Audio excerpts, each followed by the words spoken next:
And welcome to my channel poems Pahadi. तो अब हम लोग अपनी सीरीज़ की लास्ट पोएम पे हंगर पे आ चुके हैं। तो ये छोटा सा आज के दिन का एक सफ़र था जो कि अब ख़त्म होने वाला है। तो आई होप ये पोएम आपको बहुत ही इमोशनल पोएम है, ये आपको समझ में आए। इस पोएम से कनेक्ट होने की कोशिश करिएगा। Hunger by Jayanta Mahapatra. So he says the यहाँ पे बैकग्राउंड ये है कि पोएट एक फिशरमैन के साथ है और वो उसके साथ बोट पे कहीं जा रहा है। So he says, it was hard to believe the flesh was heavy on my back. So कहता है it was very impossible, ये बड़ा मुश्किल था मेरे लिए बिलीव करना that flesh on my back was heavy. मतलब मैंने जो कुछ कैरी किया हुआ था वो जैसे फ्लैश मतलब कि जो मेरा पीछे का मीट है, गोश्त है, वो बहुत भारी हो गया था। मतलब गोश्त भारी हो गया था, कुछ शायद इसने बैग रखा हो जो कि हैवी हो, वो भारी लग रहा हो। लेकिन यहाँ पे जो एक्चुअल मीनिंग है जो उसका वो ये है कि he was feeling a very heavy sexual urge inside him. He wanted to have physical relation with someone. So he says it was hard to believe that I was having so much of sexual urge at that very moment. It was very difficult to him कि उसको कैसे इतनी sexual urge आ रही उस वक्त। So the fisherman said, जब fisherman ने देखा उसको और उसको उस चीज़ को महसूस किया, so he says will you have her? तो फिशरमैन कहता है will you have her, क्या तुम उसे इस्तेमाल करोगे, उसे मतलब मेरी वहाँ पे कहना चाह रहा है her is the daughter of fisherman. वो कहता है मेरी बेटी के साथ will you have physical relation with my daughter. It is so horrible and it is so horrifying to imagine that a father is offering her daughter to a stranger to quench his sexual thirst. It is so impossible to believe कि वो अपनी बेटी को किसी एक stranger अजनबी को दे रहा है so that he can quench, वो अपनी भूख मिटा सके, अपनी फिजिकल थ्रस्ट को मिटा सके carelessly. And he said this very carelessly, मतलब he was not even paying attention to इतनी बड़ी बात, उसने इतनी बड़ी बात कह दी and he said it carelessly will you have.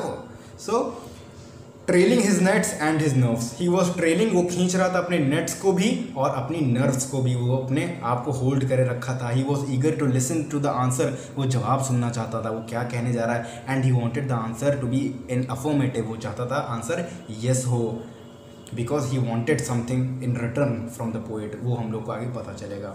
So he says as though his words sanctified the purpose with which he faced himself, I saw his white bones thrash his eyes. So कहने लगे कि भले जो उसने बात कही, जो words उसने निकाले, दे सैंक्टिफाइड, उन्होंने प्योर कर दिया उसके पर्पस को। उससे मुझे उसका पर्पस, उसका पवित्र जो अपना पर्पस जो था, जो वर्ड से उसने एकदम पवित्र कर दिया। मतलब कि जो उसका मेन बात थी कहने के पीछे, वो मुझे पता चल गई कि उसकी भूख, पेट की भूख मिटाने के लिए उसने मुझे अपनी डॉटर को ऑफर कर दिया कि मैं उसको रिटर्न में पैसे दूं और वो कुछ खाना अपने लिए खा पाए। और उसकी हिज बोन, वाइट बोन्स, उसके दांत जो है सामने मुझे दिख रहे थे हंसते हुए, जो कि थ्रैश कर रहे थे उसकी आंखों को, जो ग्लीम कर रही थी आंसर सुनने के लिए कि वो यस कह दे। उसके दांत, भले ही उसकी मुस्कान के पीछे एक लालच था कि वो हाँ कह दे और उसको खाने के लिए कुछ मिल जाएगा। फिर I followed him, so the poet agreed. Poet or the person who is the protagonist, main lead, protagonist मतलब main lead, main actor जो भी है उस पोएम में, जो भी बंदा है वो अग्री कर चुका है कि हाँ मैं I will have your daughter. So I followed him across the sprawling sand. Sprawling में spread, जो wide spread, वहाँ पे जो फैली हुई sand थी disordered, उसके पीछे पीछे मैं उस फिशरमैन के पीछे पीछे लग गया। वो जा रहा था, my mind thumping in the fleshy slang, कहने मेरा माइंड थम कर रहा था, एकदम धड़क रहा था और उसके अंदर थॉट्स आ रहे थे कि यार ये क्या करने जा रहे हो तुम, ये गलत है, इट इज़ अ सिन, ये बहुत बड़ा पाप है, गुनाह है, ये तुम मत करो। और होप ले perhaps in burning the house I lived in, कहने कि शायद उम्मीदें थीं किसमें, जो जिस घर से मैं आ रहा हूँ, अगर मैं उसको जला देता, अपनी वाइफ को, अपने बच्चों को छोड़ के जहाँ से आया हूँ, अगर मैं उस घर को जला दूँ तो शायद मुझे माफ़ी ईश्वर से मिल जाए इस बड़े पाप की जो मैं करने जा रहा हूँ। उसी में उम्मीद है मुझे कि ऐसे ही मुझे इस माफ़ी मिल सकती है इस सिन की जो मैं कमिट करने जा रहा हूँ। लेकिन उसकी बॉडी इतना ज़्यादा उसके अंदर अर्ज था कि वो अपने माइंड की भी सुन नहीं पा रहा था, जो कि बहुत कन्फ्यूज स्टेट में है। हाँ ना, एकदम वो कन्फ्यूज़ हो चुका है। Silence gripped my sleeves, his body clawed at the froth, his old nets had only dragged up from the sea. कहने लगे कि मेरी स्लीव्स माई साइलेंस ग्रिप्ड माई स्लीव्स, मेरे साइलेंस ने मुझे एकदम रोक लिया था, मेरे अंदर से कोई जवाब नहीं निकल पा रहा था, मैं चुप हो गया था, मैं बस अग्री करते पीछे चलता चला जा रहा था और उसकी बॉडी आगे चल रही थी, मैं पीछे था।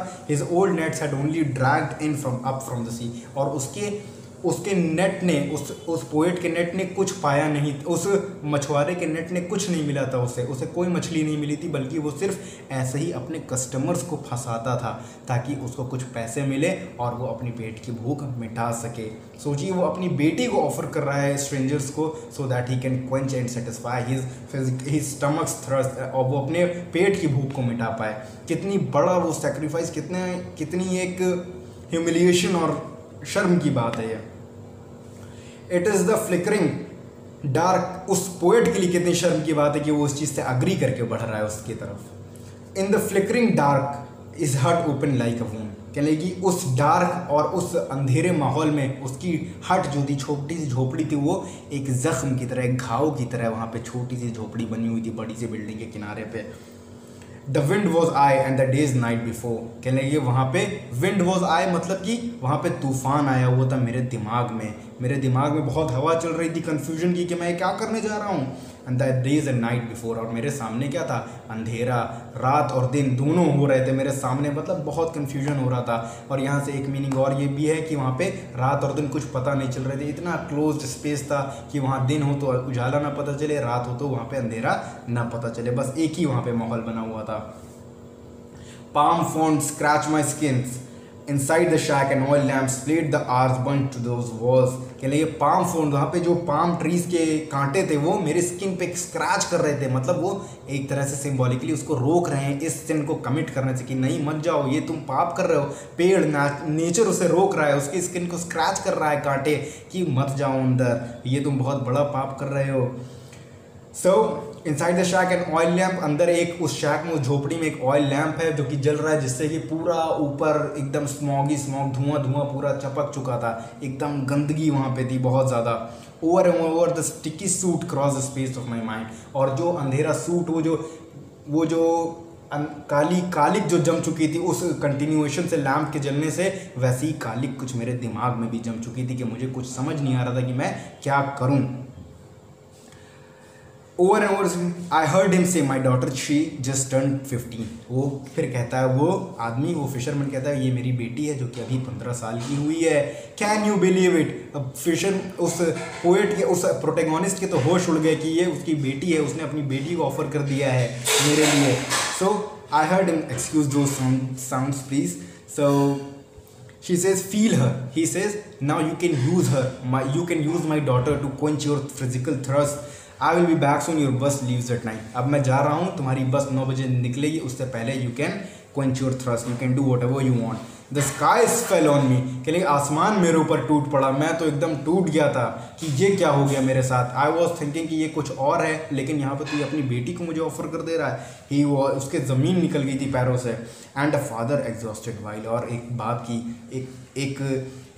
एक उम्मीदें जो उसकी टूट चुकी थी। And he went away from that long and lean, her years were cold as rubber. Now उस बच्ची का, उसका 15 साल की जो लड़की उसके सामने है, उसका फिजिकल अपीयरेंस बताया जा रहा है कि वो बहुत पतली दुबली सी है। सो ही सेज शी ओपनड हर, और रबर की तरह एकदम दुबली पतली मुड़ी हुई थी वो। So she says she opened her wormy legs wide. I felt the hunger there.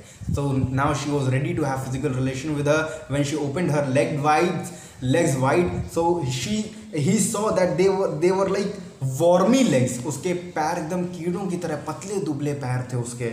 And you can see कितनी इमोशनल बात है ये, वो कितनी फिजिकली वीक है, लेकिन उन लोगों को अपने पेट की भूख मिटाने के लिए क्या क्या करना पड़ रहा है।